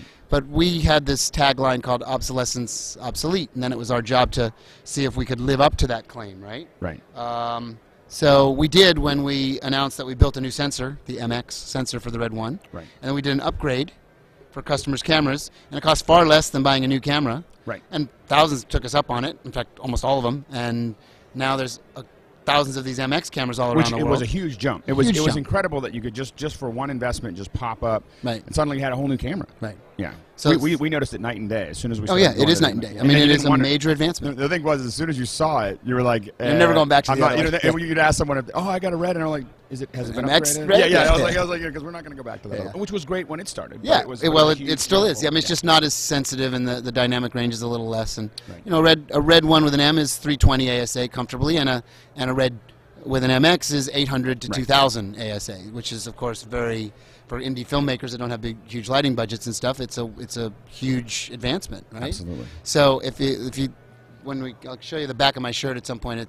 My swag that I'm wearing has this big red dragon embroidered on the back of it. Tattooing people. Yeah. There's one. Mine's not permanent, but we are doing real tattoos at the booth today. In fact, we got a little sort of even riskier than we did yesterday, almost ensuring that we're going to get kicked out of NAB forever now. We'll see. We'll see how it goes. So far, no one's caught us, but there's now, of course, I'm telling you, the guy from NAB is like, what? He's going over there right now. Exactly. So the logic of that continues on with the Epic. Right. The Epic has an MX, a larger MX sensor in it than a Red One, which is obviously the most advanced tool on the planet right now, but it doesn't mean it will be forever. Right. So we're already working on the next sensor, which is, we talked about this thing called the Monstro sensors. That's the next branding. The first one's this nicknamed Red Dragon, and that will go into an Epic just the same way that we upgraded the Red One. What's that change? Upgrade. We can't tell any specs on it for a very specific reason now. Because you're in the forest and you're cutting through. That and suddenly other people are peering at us from outside the forest. Like in the early days, no one cared. Oh yeah, those guys are in the forest. They're never getting out of the forest. Right? Well, guess what? Suddenly they realize they're comfortably at a stoplight, and they're like, "Hey, wait a minute! I can see the smoke from their village. They're way out there." Yeah. Guess what? We got out of the forest, and guys like Steven Soderbergh and David Fincher and Peter Jackson and all these other big directors and DPs came along out of the forest with us and started making all these big movies, and everybody started paying attention. And now all this stuff is shot on the Red. It's one of the most dominant forces in cinematography, period. So now all these other manufacturers are paying very close attention to what we're doing. So we've sort of learned we can't be quite as open with our technology and our specifications. We can't give them that kind of roadmap that we used to give them. I remember being in the theater, here are all the chips that we're working on. So we were very open about it, which we actually would like to do, but we understand competitively we cannot give them that kind of lead time to react again. And it is interesting that other camera manufacturers that are certainly much bigger companies and much more established are now actually in the reaction game. They're not leading the game. We're leading the game. They're building cameras, you mentioned a couple of them, that are attempting to react to what Red is doing, which is somewhat fascinating from a business standpoint. For a long time, we were very comfortable shooting HD, but now you have Sony getting, with the F65. And it's a completely different approach, And but have you looked at supporting the file formats like the F65, the new file format, and I'm going to blank on it at the moment, but the ACES. ACES. Yeah, ACES. Yeah, I mean, I think all this stuff is interesting. I think what we do is so simplified and works so well that it's something we need to kind of watch and see what its real benefit is. If it doesn't add complexity, then we're all for it. In our booth at NAB, we're showing essentially every post manufacturer on the planet supporting Red completely natively, working right off our R3D files without having to do any kind of strange transformations or lock into point A and point B. Now, do you know anything about, probably no, and you can't tell us, but I was going to say, do you know anything about the Final Cut, whether Final Cut is going to be supporting R3D? I know a few things here and there.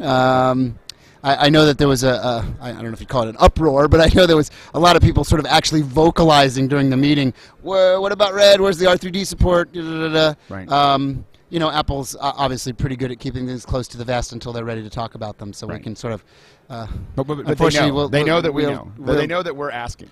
They know that we're asking. That's a good way, or that many users are asking and wondering. That was the number one question I had after that Final Cut event was what is the what's the roadmap for this stuff? Yeah. For Red. Well, I know a lot of other things were kind of left unanswered. There were a lot of things, but what our users were asking was. Okay, so where's the Red support? Yeah. We have so many Pixel members with Reds that was the one. And obviously because Apple and Final Cut were the first to really robustly support the Red, there's of course an assumption that that'll continue on. Yeah, absolutely. I don't see any reason why that wouldn't. So. No, absolutely. Although I can't speak for them. Very good. Yeah, no, but it's exciting, and the Scarlet I think is going to be.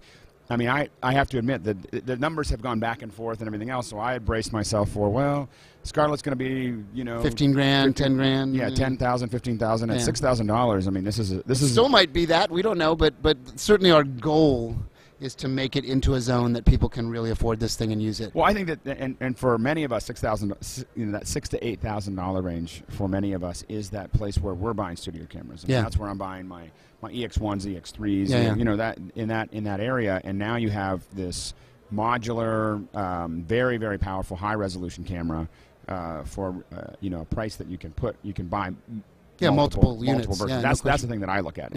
Is it's something that I can afford to use every day. Sure. And it'll make marvelous images. You still get the RAW. Yeah. So you're still all the things you love about a Red one and will lust on for an Epic until you shoot one. You get with this, just not quite as high as resolution. That's all. Absolutely. And I guess we have our next guest coming in. Well, that was fun. Ted Schilowitz from Red. Thanks, and thank you so much. It was good seeing you again. And we've had I'm so excited. I can't wait. I'm so glad you brought the Scarlet up because we got to see it does autofocus too. I didn't show you. See that? So if you just push the button there, and it just autofocus. Yeah.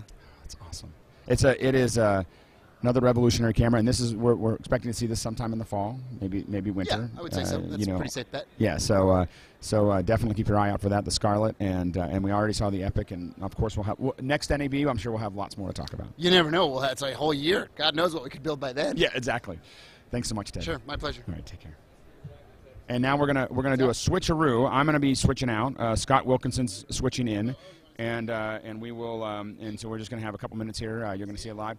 Thank you so much for tuning in with us, and we will. And of course, I'm gonna be walking around again at pixscore.com/live in a couple hours, or in half an hour. So definitely check that out. And we're back at NAB Live 2011. From Las Vegas, lovely Lost Wages. Fortunately, I've never actually bet any money here, so I haven't lost any wages, but and it seems kind of odd to be here in April since I was only here 3 months ago for CES, but here we are again having a wonderful time. And in the last half hour, we have a couple of guests yet to go. Seems like there's no shortage of guests here at NAB with an attendance of something like 90,000. Doesn't quite reach CES at 150,000, but it's still quite a bit. So my first guest this morning is Travis Parsons, Vice President of Corporate Development at SESMI. And Travis, welcome to the show. Thank you, Scott. It's a pleasure to be here this morning. So tell us a little bit about SESMI. When you contacted me first, I was intrigued by the concept of SESMI. So give us a little overview. Yeah, absolutely. And I appreciate you inviting me to come on the show and giving me the opportunity to talk about the company. SESMI was started about 5 years ago, and it was really created to challenge the status quo in home entertainment and deliver a new level of innovation to the television, but do it at an affordable price. And I'm proud to say that we've actually gone out and we've created the world's leading hybrid television service and platform that allows consumers to watch what they want to watch when they want to watch it. Now, what do you mean by hybrid television platform? So when we say hybrid, we're referring to taking advantage of that broadcast infrastructure as well as the broadband infrastructure that comes into the home. Broadcast band, perhaps? Broadcast band, there we go. And really, it's, as we all are aware at this show here, the broadcast infrastructure that the broadcast industry has upgraded, certainly in this country, and is taking place around the world, making it digital, is an incredible way of, an efficient way of delivering all of that most popular content. It's a one-to-many type of model, exactly. And that's a very important part of the SESMI solution and platform that we're able to take advantage of. So we've created an indoor reception system that taps into that over-the-air broadcast signal. So it's an indoor antenna, essentially. It is, and what we've been able to do is we've also been able to go out and create a private broadcast network as well, using that digital terrestrial spectrum. And we've encrypted that, we've got that secure, and that allows us to efficiently deliver additional popular cable network programming or other content that people want to consume into the home.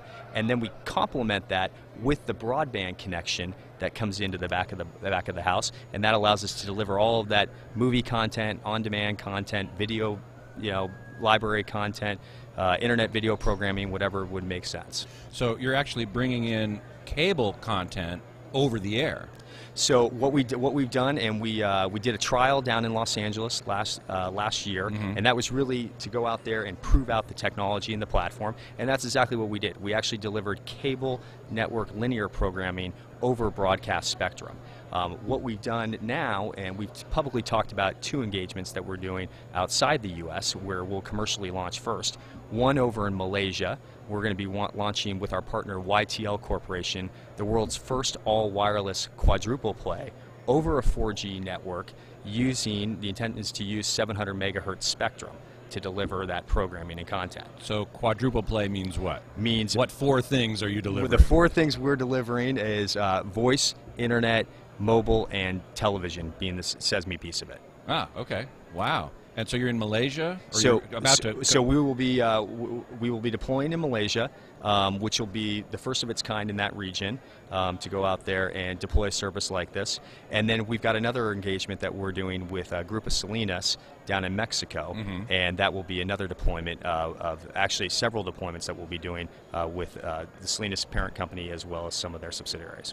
Now, do these other countries, Malaysia, Mexico, are they using the same terrestrial broadcast standard that we are here, or are they using something different? They're using something different. Each market is going to be a little bit unique. ATSC is the broadcast standard that we use here in the United States. So that's what we were able to tap into, obviously for the U.S. market, and what we're able to leverage. For example, over in Malaysia, it's DVB-T2 that's actually going to be used over there. So we can adjust and adapt the platform depending on the market environments, and that's part of the magic of the platform that we've created, is that we have that opportunity to go in and really adapt our platform and work with the environment that already exists. And it's important to note that SESMI doesn't go direct to the consumer. What we do is we wholesale the service and the platform to different telco partners and operators around the globe, and then they have the opportunity to bundle it up with their services and with their networks and infrastructure, and then go out there and create a new service and a differentiated offering into the marketplace.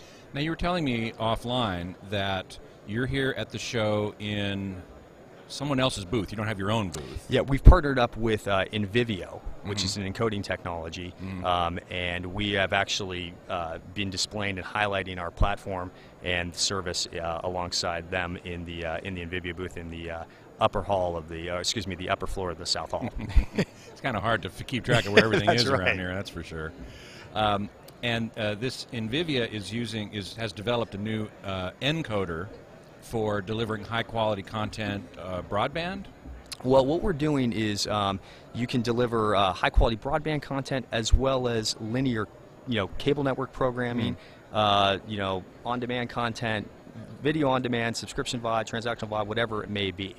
So at a lower bit rate. At a lower bit rate, and allows you to take advantage of adaptive bit rate streaming technology, which is incredibly important because when you're going out there and you're deploying a platform like SESMI, not every market is the same. Not everybody has the same broadband capacities, and you want to be able to adjust accordingly, but you want to have that consumer experience still be of the quality level that they demand and that they want.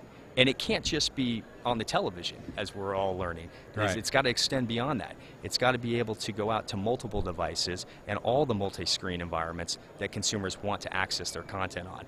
And that's the platform that SESMI's created. Now, the encoding, we were talking offline too, I was very interested about this, is a different sort of encoding it's an end-to-end solution, which means it needs to be encoded at the transmit end and decoded at the receiving end, so in the home. And they're working with their partners in conjunction with your technology to deliver, talk to the manufacturers of consumer products, and also you can get it by software on your computer in order to decode it, to watch it in the home. Yeah, there's multiple players in the ecosystem that all obviously have to come together. Sure. And what we'll do is we will leverage those relationships that we have out there in the marketplace. We will bring this all together and deliver this all into a, essentially an end-to-end platform and service that we can then offer up to our partners. So when do you think we'll see this in the U.S.? Soon. We have not publicly announced exactly when we'll be launching, but again, the purpose was to have that trial program in Los Angeles, get that up and running, have that really be a proof point for what we can do around the globe. We're going to launch commercially outside the U.S., and then we'll be coming back to the U.S. with a vengeance. So will we see something at CES, perhaps? We'll see. I'm not pressing you for commitments here. I will make sure you're the first to know. I appreciate that. Very good. Well, Travis, thanks so much for stopping by. We really appreciate hearing about SESMI. You can get more information at SESMI.com. Absolutely. And hope you've had a great show. We've had a great show, and it's been my pleasure to be here, Scott, and we'll appreciate your support over the years and look forward to continuing the conversation and the partnership going forward. You bet. Thanks so much. Thank you. Okay, that's Travis Parsons of SESMI.com is their website. And we are going to continue here. Second guest isn't here yet, so maybe you can stick around for a minute. Okay, we're going to bring your mic back up. Are you back up? I'm back up. Here you are. Okay, I did have one other question for you, Sure. And I thought we were kind of running out of time, but since we're not, I'll ask you this. You said that you have developed or have commissioned or something an indoor antenna, over-the-air broadcast type antenna. I have to tell you, I have used several or tried several and not been very happy with the results. How have you managed to make a successful indoor, over-the-air terrestrial broadcast antenna? We hear that a lot, and one of the benefits that we have is one of our co-founders, Bruno Patti, had the opportunity to develop some of the cellular advances in wireless technology while out of his lab while he was at a university. And so we've been able to apply some of those advances to the ATSC broadcast spectrum and to accessing that signal that's delivered over the airwaves in each designated market area. Now it takes into account multipath, it's omnidirectional.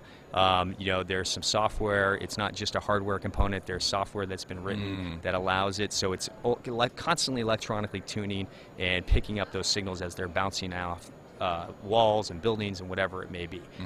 Now, all that being said, it's not a magic antenna. You're not necessarily going to get the signal at the bottom of the Grand Canyon. Right. It's not going to work, in every single household in every single designated market area. But we can certainly cover a large portion of a population, and household level. So we have the luxury of that. We also have the benefit of tapping into the to rooftop antennas and external antennas if you need to. Excellent. So if if it was an area where all of a sudden you didn't pre-qualify, let's say, for the signal, it's not that you'd be eliminated from getting access to the service. The ability to leverage your rooftop antenna or to leverage an outdoor exterior antenna would also be there. And as we obviously are seeing more and more here at the show and at CES, the ability to deliver linear programming and content over IP is becoming very prevalent. Huge. So even in those places where you're not receiving any over-the-air broadcast signal, the ability to put agreements in place and to arrange for content to be delivered via that IP network is very much a part of our platform as well in terms of going out there and delivering it. We have a question in the chat room. When can we buy one? Now, I already asked you this question. You're not going to give me a commitment. I know that. I'd give it to you first before the person in the chat room. No, I would say we appreciate the interest. Let us know at SESMI.com. If you are interested in receiving the service, we'll make sure to get you on our list so that when we do commercially launch in the U.S., we would have the ability to reach out to you and hopefully get you up and running with the service. One comment in the chat room is it doesn't do HD yet, to my understanding. Is that correct? That's not correct. Ah. What a lot of people, I think, quickly forget is that the broadcast signal, those over-the-air channels, are being broadcast in HD. In HD, and it's in fact, actually, they're gorgeous. It's the purest form of HD that's out there. That's because right. they're not being compressed. Yep. They're not well, being. they are compressed. Well, they are, but they're not as much. not as much as your typical cable or satellite Right. providers is doing. Right. So we have the benefit of tapping into that signal and just displaying that, just like the old rabbit ears, so to speak. So we do actually do HD, and you'll start to see more and more, cable network programming. Right, that was my next question. Content and things of that nature. Are you going to be yes. in HD? You're going to have cable and VOD and so on in HD as well. You'll start. Yeah, you will see more on that get layered onto the service and be a mix of that. One last question. In your press materials, you refer to something that I've seen this term now popping up quite a bit: over the top. Over the top. And yes. I don't know quite what that means. Can you explain that to me? Over the top it's obviously a big buzzword. It's creating its own sector and segment, so to speak, at this show and at other shows. But what it has to do really is the delivery of programming and content over an internet connection, so to speak. Well, which you've been doing for a long time. They just came up with a new word for it, I guess. Everybody's got to have their own acronym, and everybody's got to come up with their own catchphrase and catchwords. I have to say that, I always thought that CES was alphabet soup. But here at NAB, it's total alphabet soup. It's like, oh my God, I can't imagine what all these initialisms, most of them aren't acronyms, like CEDIA is an acronym, or NAM is an acronym, but NAB is called an initialism. So that's just a little bit of editorial detail there for you. Okay, we do have our next guest showing up, so Travis, I want to thank you again so much for being here and explaining your system to us, and best of luck. Thank you, Scott. Pleasure, and look forward to doing it again soon. You bet. All right. So that was quite interesting. We had Travis Parsons there from SESMI talking about his company's delivery of over-the-air, cable, satellite, and broadband content, all in an integrated system, rolling out first in Malaysia and Mexico after a trial run in Los Angeles. I wish I'd known about it because I'm in LA. I could have participated in that trial run, but hopefully I'll get to see it when it does come to the U.S., which he, of course, wouldn't say exactly when. But nonetheless, it should be very interesting, and I was happy to talk to him. Now we have our very last guest of NAB coverage. Scott Murray is the Senior Vice President and General Manager of Live Production Solutions at Grass Valley, whose booth directly behind us has been sort of our backdrop for the entire run of NAB. Hey, Scott, welcome. Hi, Scott. Nice to meet you. Nice to meet you, too. Great name. I won't forget it. No, nor will I forget yours. Yes, exactly right. So, Grass Valley is a big name in professional production, broadcast, and so on, but a lot of consumers may not know the name. So tell us a bit about what you do, what the company does. Well, Grass Valley has actually been around for 51 years. Wow.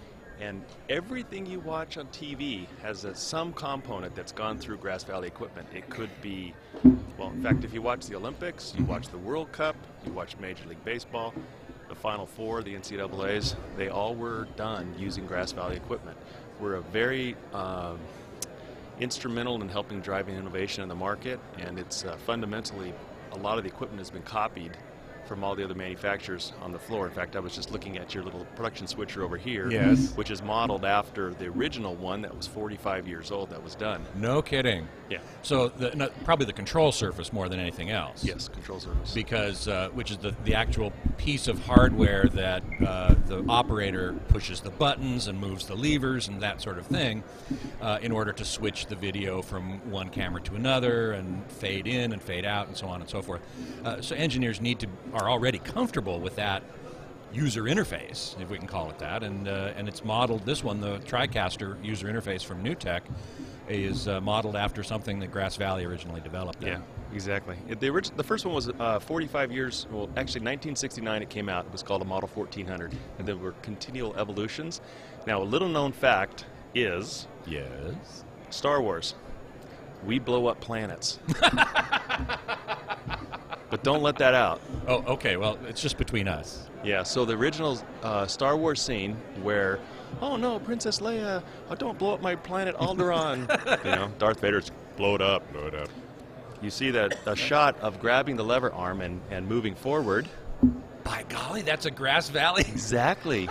We switch video, we blow up planets. What more could people want? Oh my God, that's right. I remember seeing that lever and kind of going, that kind of looks like a video fade-in lever, you know, and it is. That's amazing. Well, you learn something new every day, and certainly here on TWiT you learn some pretty cool stuff. So how's the show been going for you? Been going well? Oh, yeah, totally. We've been slammed. I mean, everybody, it seems like there's a lot more money in the market. I've been hearing this a lot, that 2009, it was pretty slow at NAB, at the show here, and 2010 it started picking up. This year, it's majorly back. Yeah. Everybody seems to have more projects. There's ad revenue is recovering quite a bit. You can just see it when you watch TV. You have new car commercials coming out, which actually drives a tremendous amount of our business. New car commercials? Oh, yeah. They drive a lot of our business because what happens is I don't know, ESPN. Okay. ESPN, you're watching Monday Night Football, you've got car commercials that are on there. Well, ESPN then needs to invest in more equipment to be able to continue to expand their offerings. So they got to buy more product. And so they buy our product and other manufacturers to actually produce more programming. And it's all driven by the advertising revenue that fuels the whole broadcast infrastructure. And then it's the consumers that basically pay for those ads because they buy the cars. So it's a big cycle. So the consumers actually are very connected with our business as a result of just really the purchases that they make through the advertising that they see on television and online too. Now I read some time ago that Grass Valley acquired Thomson, or the other way around. I can't remember which way it was, but Thomson, which is the parent company of RCA, and it's a huge company by itself, and Grass Valley are now correct, interconnected in some way? Well, actually, history is Grass Valley was privately held 51 years ago, formed by a guy named Doc Hare, and he was in the Bay Area living, and it was too much of a rat race in 50 years ago. Even 50 years ago. So he moved up to a little town called Grass Valley in Northern California. Grass Valley, this is a second trivia point, is that Grass Valley is actually the name of a city in Northern California. Where I've actually visited, and it's a lovely little town. Yeah. And I've been there since 1984. I was able to raise the kids, and it's been, it's heaven on earth. I remember driving in and thinking, if I get to work here, I will never complain about work again. Certainly don't have to worry about traffic jams. Yeah, not so much. There's the traffic light in the middle of town, and it gets a little clogged up when the school buses and the kids are going to school and stuff like that. But the history is that it went from privately held Tektronix, who many people know that owns a lot of the equipment for test and measurement, bought Grass Valley, and then they went private. They were held by a private investor, and then Thomson came in, a French company, and wanted to have a strong broadcast presence. They bought Philips Broadcast, they bought Grass Valley Group at the time, and several other small companies. bolted them all together into this large entity called Grass Valley. Now what's happened was Thomson went through some difficult times and they wanted to focus on some core business. They also own Technicolor. Right. So Technicolor is actually the official company name now, and they realized that broadcast is not their core business. Right. So they wanted to divest themselves of some non-strategic assets. Grass Valley was not part of their core business and vision for going forward. So what they did was they started shopping the company around, and just January 1st, it was a new owner. Francisco Partners out of San Francisco is now our owner. They're a private equity firm and strongly believes in Grass Valley, the brand, the products, the market, the technologies, and now they are our new parent. All hail new overlords. Good people. Good people. I'm sure that's true. It was only a joke, really. So I got a question in the chat room. From my wife, as a matter of fact. Is she your only person watching? Oh no! Oh no! Okay. No, we've believe it or not, we've actually had more people watching the live stream here, so I've heard, than were watching at CES. I couldn't believe that. It was great. Amazing, particularly considering that most of the audience here, for us anyway, are consumers, not broadcast professionals. I'm sure we have some, but quite a few, in fact. But it's remarkable the amount of viewership that we have here at NAB. So anyway, she asks, did Grass Valley make the levers in the Star Trek movies? Now, you see, I'm more of a Trekker than I am a Star Wars guy, so I would want to know that, and that's probably why she's asking. Okay. You know, I don't think so. Okay. I think they were custom made for their sets. Okay, that was more of a set design thing. Yeah, understood. Okay. Let's see. Oh, look at that. Hey, we have somebody in the chat room who's in Grass Valley right now. So they're right down the street. Wow. Hi, guys. How you doing? You know, How's the weather? Is it still snowing? Ooh, was it snowing? Oh, yeah, it's been a long... It's kind of up there in the Sierras, isn't it? It's about 2,500-foot elevation. The thing about Grass Valley, which is so great, is we get 4 seasons. We get some winter. In California, that's almost unheard of. Yeah, entirely. It's great. That's great. One thing I have to thank you about here at NAB is that, as I understand it, and correct me if I'm wrong, you actually arranged to have the overhead lights at this end of South Hall turned off. That was our Marcom manager, Kara Martin, who has a lot of influence with what happens here. That was incredible because it really allows our lighting to work better.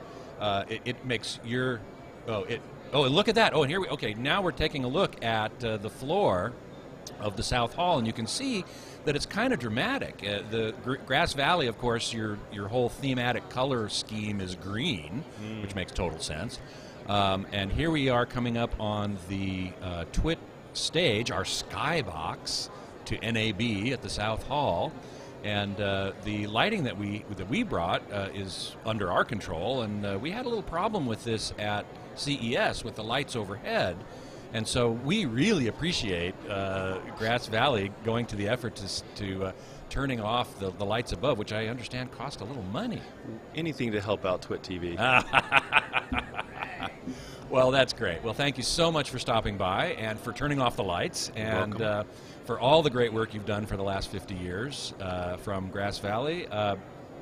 Scott Murray, whose name I certainly will not forget. Thank you, Scott.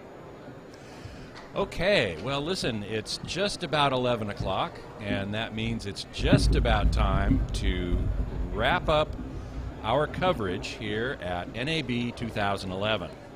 I do want to thank our sponsors for this coverage: Netflix, Squarespace, Ford Explorer, Gazelle, Audible, FreshBooks, GoToMeeting and GoToAssist, and Hover.com. They have all been instrumental in providing the support we need to bring you this incredible coverage that I have been very honored and privileged to be a part of. I also want to thank the entire TWiT crew, without whom we certainly could not do any of what you have seen over the last 4 days. Lisa Kensell, the CEO of TWiT, Eileen Rivera, the supervising producer here at the show, Alex Gumpels running the TriCaster board, Burke McQuinn is our streaming engineer, Colin Weir is our streaming engineer, Burke McQuinn is another engineer. We do need a little bit of engineering help around here, that's for sure. Tony Wang is editing the shows for posting. Brent Bai and Hilton Goring are our great camera guys. They are doing the heavy lifting, I'll tell you that for sure. Lin Fu is our event producer, and Liz Romero is our production assistant. And so it's been a wonderful crew, a wonderful time here at NAB. And Thank John at the cottage. Sorry? Thank John at the cottage. Oh, of course, John Slanina. How can we forget Jammer B, who has been running things at the cottage where the stream from... Oh, look, and here comes the whole crew. Yes, come on, please, come on to the stage. I know. Wait, do your TWiT thing. What is that? Oh, and the TWiT. And there goes Hilton on his cell phone and going down the stairs. Pixie. Come on, Brent. Yeah, come on, get in here, Brent. Get in the picture. Look at this. You know, you see me and you see Leo and you see Alex and a couple of people on camera, but you rarely see all these folks who have really made this coverage possible, and I can't thank them enough for such a wonderful job. It's a privilege to be a part of Team TWiT. And yes, we should all give ourselves the biggest applause, indeed. Yes, all right. Reverb Mike says, Reverb Mike in the chat room says, greeting to the sleep-deprived crew. Yes. You know what? Dark circles, you can cover it up with makeup. You're all good. That's all good. Liveliness. Yeah, Jammer B should have... Magazine. We had a great dinner last night, all of us, at the Hilton, and... got a little crazy, and there was a little party afterwards, which... It was lively. It is lively, shall we say, lively. With Bob and Sarah Heil, our hosts at the party last night. I hope you tuned in for that. And what's that? Oh, I'm just talking about how Leo has some very interesting photos.